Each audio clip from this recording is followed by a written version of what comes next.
That's a very good question, and it's a very tricky one to answer because, as you say, everybody's different, and what works for one person doesn't work for another. But as a general rule, what you're trying to do, and it varies according to the weather actually, but we say roughly the beginning of April to the end of September.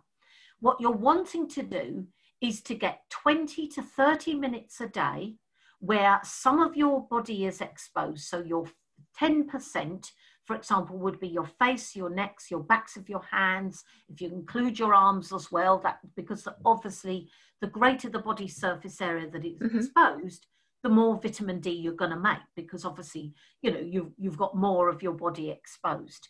But it's about 10%, is it? So aim for about 10%. Yes.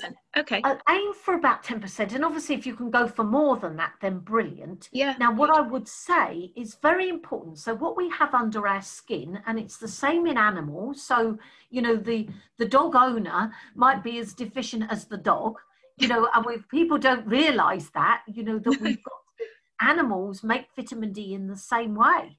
Wow, I didn't know that. Okay. They do. The iguana and other reptiles, of course, in zoos, they will put them under UV light. Of course. But animals make vitamin D in the same way. And what's so clever and yet about the body is that you can never become vitamin D toxic through UV exposure. So what we mean by that is now, if you are of fairer skin, now let's put this into perspective. Skin cancer is on the increase. Yeah. And a dermatologist, of course, would be very cautious. And that's absolutely right, that you must be careful not to allow your skin to burn. And if there is any, a family history of skin cancer, or indeed, if an individual is at risk, stay out that sun and just take a vitamin D supplement, because UV rays can be very harmful. Of course, but we can do it safely. Safe sun exposure would be that you allow yourself 20 minutes or so. Obviously, the darker the skin, you need longer. You will still make vitamin D in the same way. We've done that study. We've looked at, we've put different skin types under a sunbed, and we've looked to see how much vitamin D they make. And they absolutely, make vitamin D in the same way. They just take a bit longer to make it. And what we see is that when you've made enough vitamin D, so about 20 to 30 minutes per day, just getting a bit of sun with no sun cream on. And remember, ladies, your moisturizer on your face skins will block out vitamin D from your face. Yeah. So, then don't take that off, because moisturizer is everything to a lady, isn't it? I wear it myself. So just have use your arms, have your arms exposed. And what you're trying to do is to just get a bit of direct sunlight on that skin. Sun cream will block out vitamin D manufacture. Right. So you want, and even the Slip Slap Slop campaign in Australia, yes, which of course a very, very hot sun, even they've said, just a little bit of direct UV light will be helpful. You will never get vitamin D toxic, because once you've made your vitamin D, it then goes to a byproduct called tachystriol. And so the body is so clever, that actually you will never become vitamin D toxic. You will damage your skin if you stay under the UV light for too long. Yeah. So just a little bit. And so during those April to September months, you probably, if you get out and you get out and about, you probably don't need to take that vitamin D supplement. Why pay for something when you could get it for free? UV light is the natural way. That's right. And as you say, the body's that clever. It just turns off its production when it's got enough. But we don't have that ability, do we, when it comes to taking a supplement? We can't just turn off absorption of the supplement. It's cumulative. That's where it becomes dangerous and toxic, doesn't it, if we take too much? It does. Now, what I would say, and I've been really trying ever since the pandemic came, where we've got so much on the web saying take really high doses of vitamin D, and it'll prevent COVID, it'll prevent upper respiratory tract infections. The evidence isn't there. I would say, of the evidence that is there for acute respiratory or upper respiratory tract infections, then certainly taking vitamin D, or what I would say is the bottom line is ensuring that you are not deficient.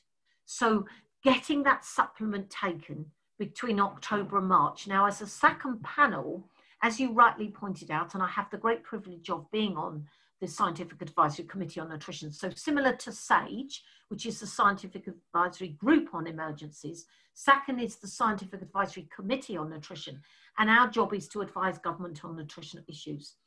Up until 2016, we had no recommendation for vitamin D. It was zero. Wow. Because it was deemed that we made enough during the summer to last us during the winter.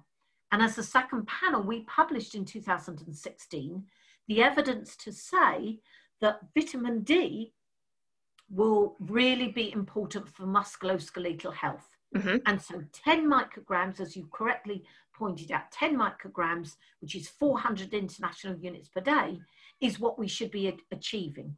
You won't achieve that in your diet unless you are an extremely big fish consumer or liver consumer.